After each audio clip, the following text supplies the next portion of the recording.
வணக்கம். நம்மளோட இந்த ஆழமான அலசலுக்கு உங்களை வரவேற்கிறோம். ஆமா. இன்னைக்கு நாம ஒரு சுவாரஸ்யமான புத்தகத்தோட சில பகுதிகளை பார்க்க போறோம். ஜேம்ஸ் காய் ஜூனியர் எழுதின higher consciousness spiritual insights to raise your mind to a new level of understanding. இதுல ஆன்மீகம், மனசோட சக்தி, யதார்த்தம் பத்தின சின்ன சின்ன சிந்தனைகள் இருக்கு. கரெக்ட். நம்ம நோக்கம் என்னன்னா, இந்த சிந்தனைகள் மூலமா ஆசிரியர் உயர் உணர்வு நிலை பத்தி என்ன சொல்றாருன்னு புரிஞ்சுக்கிறது தான். இந்த குறிப்பிட்ட பகுதிகளில் என்ன இருக்குன்னு தோண்டி பார்ப்போம். ஆரம்பிக்கிறதுக்கு இதுல இருந்து ஒரு யோசிக்க வைக்கிற வரி. புற யதார்த்தம்னு ஒண்ணு இல்ல, இருக்கிறது அந்த யதார்த்தத்தோட அனுபவம் மட்டும்தான். அது முழுக்க முழுக்க அகநிலை சார்ந்தது. இது கொஞ்சம் என்ன சொல்றது, தரையை சுற்ற வைக்கிறது இல்ல. நிச்சயமா. இதுதான் அந்த புத்தகத்தோட பல கருத்துகளுக்கு ஒரு திறவுகோல் மாதிரி. நாம நிஜம்னு நினைக்கிறதையே ஒரு கேள்வி கேட்க வைக்குது. சரி, இந்த ஆசிரியர் இந்த சிந்தனைகளை எப்படி தொகுத்தாரு? நமக்கு என்ன சொல்றாரு? முன்னுரையில சொல்றாரு, இந்த ஐடியாஸ்லாம் சில சமயம் தானா தோணுச்சான், சில சமயம் உட்கார்ந்து யோசிச்சு எழுதினாராம். இது மாதிரி அவர் எழுதின 4வது புத்தகம் இது. ஓ, அப்படியா? முக்கியமா அவர் சொல்ற அறிவுரை என்னன்னா, இத படிக்கிறப்போ ஒரு திறந்த மனசோட படிக்கணும். ம். படிக்கிறப்ப நம்ம மனசுல என்ன எண்ணம் வருது, என்ன உணர்வு வருதுன்னு கவனிக்க சொல்றாரு. அது நம்ம ஆன்மீக பயணத்துக்கு உதவும்னு சொல்றாரு. சரி, திறந்த மனசோட பார்க்கலாம். முதல்ல அந்த யதார்த்தம் கருத்துருவாக்கம் பத்தி பேசுவோமே. நம்ம பார்க்குற உலகம் உண்மையிலே என்னவா? இதுதான் இதுதான் முக்கியமான கேள்வி. ஆசிரியர் திரும்ப திரும்ப சொல்ற ஒரு விஷயம், நாம ரியாலிட்டின்னு நினைக்கிறோமே, ஆமா. அது உண்மையான ரியாலிட்டி இல்லையாம். முன்னாடியே நீங்க சொன்ன அந்த வாரி, புற யதார்த்தம்னு ஒண்ணு இல்ல, அனுபவம் மட்டும்தான் இருக்கு. அதுவும் அகநிலை சார்ந்தது. ம். நாம பார்க்கறது உண்மை இல்லைன்னா வேற எதுதான் உண்மை? எதை நம்புறது? நல்ல கேள்வி. ஆசிரியர் என்ன சொல்றாருன்னா, நாம பாக்குறது பெரும்பாலும் நம்ம நம்பிக்கைகள் இருக்குல்ல, ஆமா. அதால ஃபில்டர் பண்ணப்பட்ட ஒரு வெர்ஷன் தான். உங்க நம்பிக்கைகள் நீங்க உணர்ற ஒவ்வொன்னையும் அதோட உண்மையான நிறத்துல இருந்து வேற நிறத்துல காட்டுதுன்னு சொல்றாரு. ஓ, ஒரு கலர் கண்ணாடி மாதிரி. அதேதான். ஒரு கலர் கண்ணாடி மாதிரி நம்ம நம்பிக்கைகள் யதார்த்தத்தையா மாத்தி காட்டுதான். அதனாலதான் உண்மை என்னன்னா பெரும்பாலான மனுஷங்களுக்கு யதார்த்தம்னா என்னன்னே தெரியாதுன்னு கொஞ்சம் அழுத்தமா சொல்றாரு. அப்போ விஞ்ஞானிகள் கூடவா? அவங்களும் புலன்களை நம்பித்தானே இருக்காங்க. அதையும் சொல்றாரு.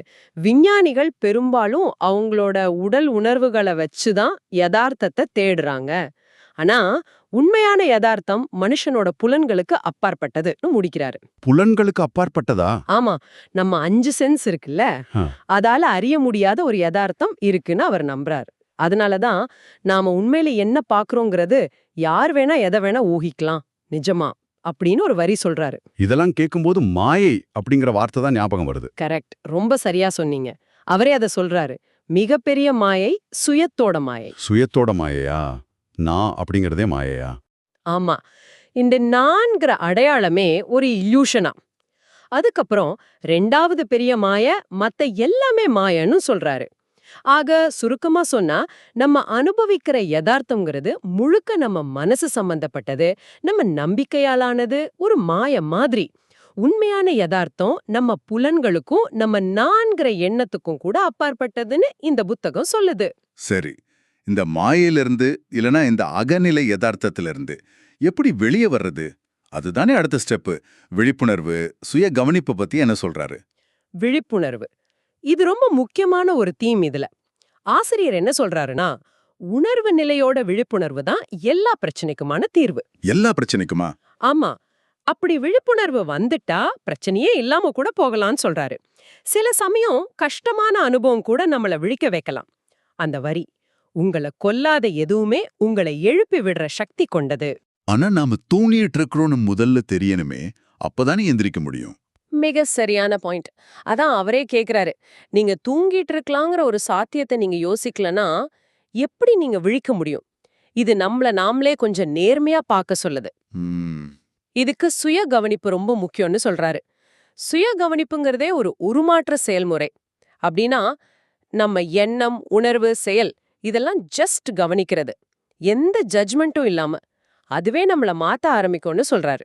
மாற்றம் எப்போ ஆரம்பிக்குது? தப்பு பண்றத பத்தி. பொய்யான நீங்க உண்மையான உங்களோட முதல் பார்வைய பார்க்கும்போது உருமாற்றம் தொடங்குதுன்னு ஒரு வரி இருக்கு. அதாவது நம்மளோட அந்த முகமூடி கழண்டு நம்மளோட உண்மையான இயல்பு லேசா தெரிய ஆரம்பிக்கும் போதுதான் நிஜமான மாற்றம் நடக்குது. ஓ, கான அடையாளம்னு சொல்றாரு. ஆமா. தப்ப ஒத்துக்கிறது கஷ்டம்தான்.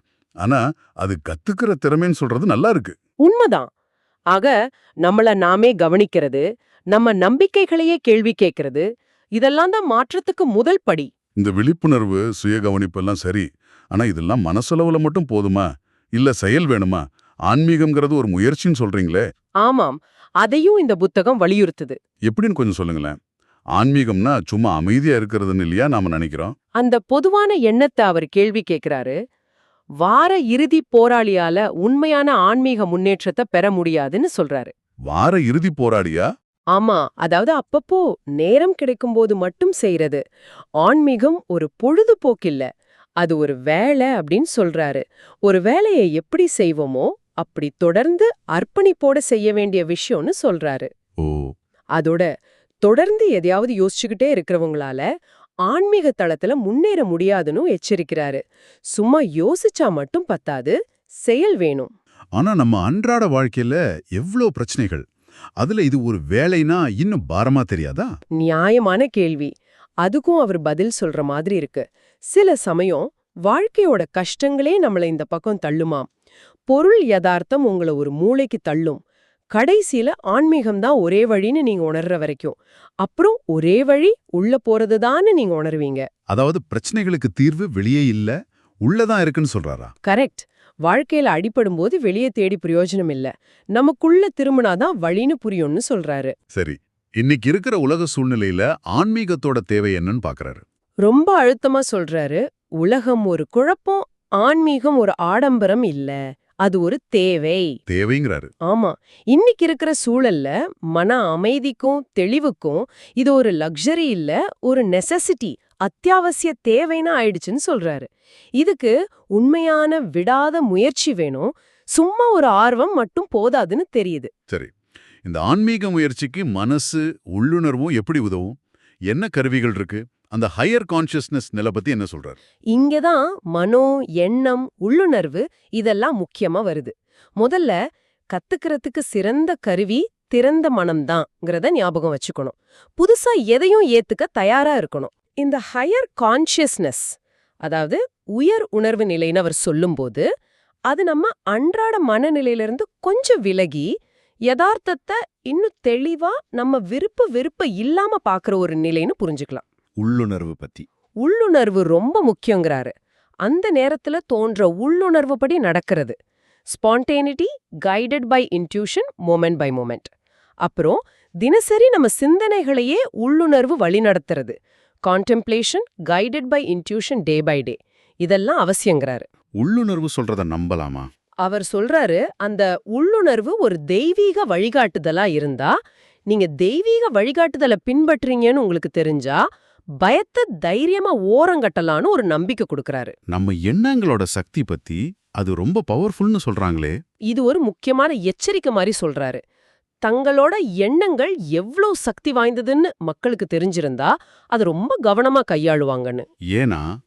ஏன்னா நம்ம எண்ணங்கள் தான் நம்ம உணர்ச்சிகளை பாதிக்குது, ஒரு வகையில நம்ம யதார்த்தத்தையே உருவாக்குது. அதான் உங்க எண்ணங்களை கட்டுப்பாட்டுல வச்சுக்கிறது உங்க உணர்ச்சிகளை கட்டுப்படுத்த உங்களை அனுமதிக்கும் சொல்றாரு. நம்ம முதல்ல பேசின அந்த அகநிலை யதார்த்தத்தோட இது நேரடியா கனெக்ட் ஆகுது. அப்போ அறிவுக்கும் புரிதலுக்கும் என்ன வித்தியாசம் சொல்றாரு? சும்மா தகவல் தெரிஞ்சுக்கிறது மட்டும் போதாதுங்கிறாரு.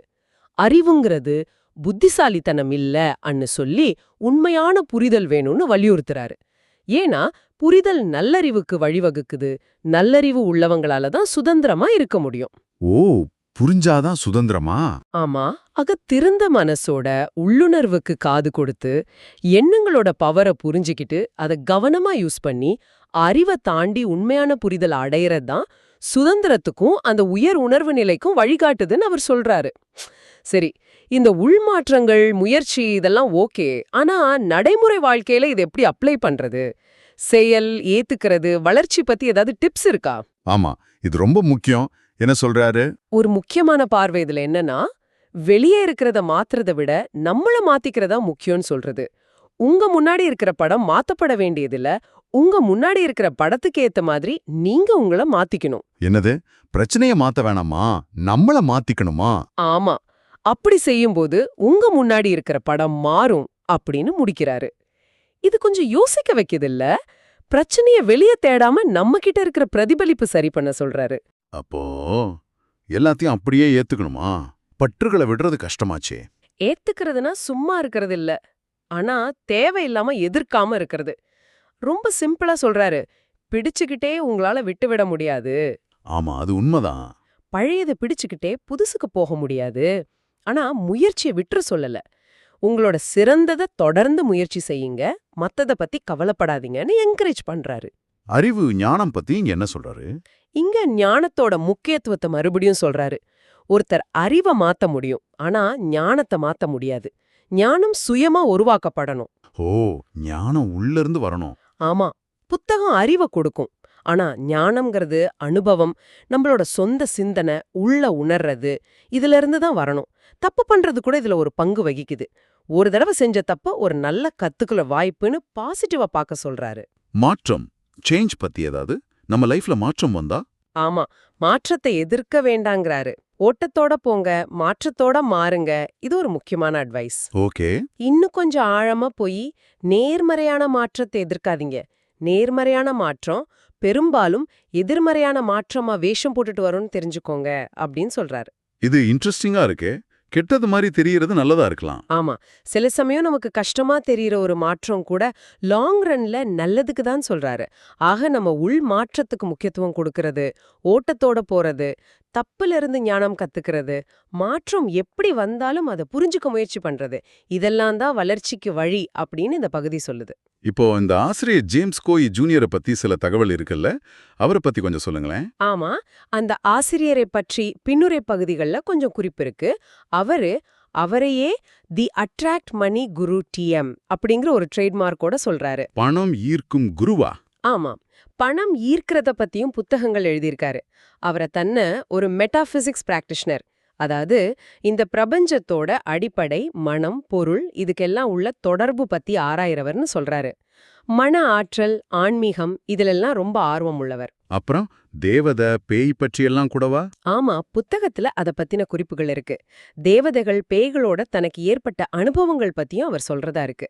இது ஆசிரியரோட சொந்த அனுபவங்கள்னு அவர் சொல்றாரு. நாம இதை ஆதரிக்கவோ எதிர்க்கவோ இல்ல, ஒரு தகவலா மட்டும் இங்க பகிர்றோம். அவர் எதுக்காக எழுதுறாராம்? மக்களோட வாழ்க்கைய இன்னும் பெட்டரா மாத்திர புத்தகங்களை எழுதுறது தான் அவரோட நோக்கம்னு சொல்றாரு. புத்தகங்களுக்கு அந்த சக்தி இருக்குன்னு நம்புறாரு. அதோட இந்த புக்க படிச்சவங்கள நேர்மையான விமர்சனம் எழுதவும் மத்தவங்களோட ஷேர் பண்ணவும் கேட்டுக்கிறாரு. இவ்ளோ விஷயங்களை கேட்ட அப்புறம் நீங்க யோசிக்கலாம், இதெல்லாம் எனக்கு எப்படி பொருந்தும்? நான் ஏன் இதை பத்தி யோசிக்கணும்? ஆமா, சரிதான். இதெல்லாம் கேட்க நல்லா இருக்கு, ஆனா அன்றாட வாழ்க்கைக்கு நாம பார்த்த இந்த சிந்தனைகள் இருக்கே, பார்க்க சின்னதா இருந்தாலும் நம்ம யதார்த்தம், நம்ம நான்கிற எண்ணம், ஆன்மீக பாதை பத்தின நம்ம வழக்கமான ஐடியாஸ கொஞ்சம் உழுக்குது. நம்மள நாமே கொஞ்சம் சுய பரிசோதனை செய்ய வைக்குது. நம்ம நம்பிக்கைகள், நம்ம உலகத்தை பார்க்குற விதம், இதையெல்லாம் கேள்வி கேட்க ஒரு தூண்டுதலா இருக்கு. நீங்க சொல்ற மாதிரி வேகமா முழுமையா அறிவை தெரிஞ்சுக்கணும்னு நினைக்கிற உங்களுக்கு இதுல இருக்கிற ஒவ்வொரு சிந்தனையும் ஒரு பவர்ஃபுல்லான சின்ன விதம் மாதிரி ஒரு புது கோலத்தை காட்டலாம். புரியுது. ஆக மொத்தத்துல பார்த்தா ஜேம்ஸ் கோய் ஜூனியரோட இந்த ஹையர் கான்ஷியஸ்னஸ் புத்தகத்தோட சில பகுதிகள் நம்ம பார்க்குற யதார்த்தமே ஒரு கேள்விக்குறியானதுன்னு சொல்லி நம்மள நாமே கவனிக்கவும், உள்ளுக்குள்ள மாறவும், தொடர்ந்து ஆன்மீக முயற்சி செய்யவும் தூண்டுது. இதன் மூலமா அந்த உயர் உணர்வு நிலையை நோக்கி போக சில வழிகாட்டுதல்களை கொடுக்குதுன்னு சொல்லலாம். நிறைவா இந்த நம்ம பார்த்த விஷயங்களோட அடிப்படையில, ஆனா நேரடியா இதுல சொல்லப்படாத ஒரு கேள்வியை உங்ககிட்ட கேட்கறேன். யதார்த்தம்ங்கிறது பெரும்பாலும் அகநிலை சார்ந்தது, நம்ம எண்ணங்களுக்கு சக்தி இருக்குன்னு இந்த புத்தகம் திரும்ப திரும்ப சொல்லுது இல்லையா? ஆமா. அப்போ இது ஒரு நிமிஷம் யோசிச்சு பாருங்க. உங்க டெய்லி லைஃப்ல, உங்க அனுபவங்கள்ல எவ்வளவு விஷயத்த நீங்க அது அப்படிதான் ஏத்துக்கிறீங்க, ஆனா உண்மையில எவ்வளவு பகுதியை நீங்களே உங்க எண்ணங்கள், உங்க பார்வை, உங்க தேர்வு மூலமா தீவிரமா உருவாக்கிக்கிட்டு இருக்கீங்க? இது ஆழமா சிந்திக்க வேண்டிய ஒரு கேள்விதான். இந்த அலசல்ல எங்களோட இணைஞ்சிருந்த உங்களுக்கு எங்க நன்றி. நாம அடுத்த முறை சந்திக்கலாம்.